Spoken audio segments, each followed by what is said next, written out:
The number one source for listings right now, the number one source for you to get listings in your local market is from local attorneys.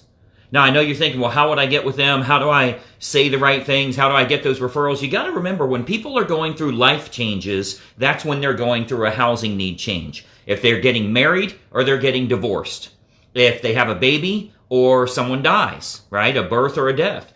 They get a promotion or they get laid off. These life changes are the reason that they generally have a housing need change. I actually just recorded this morning, I'm going to give you free access to this. I just recorded a training on how you get local attorneys to refer business to you. Exactly how to get their contact information, what you say, how you meet with them, all of that information, so that you can start picking up business not only once, and not to get a little surge of 3 or 4 listings, but to do this consistently month after month.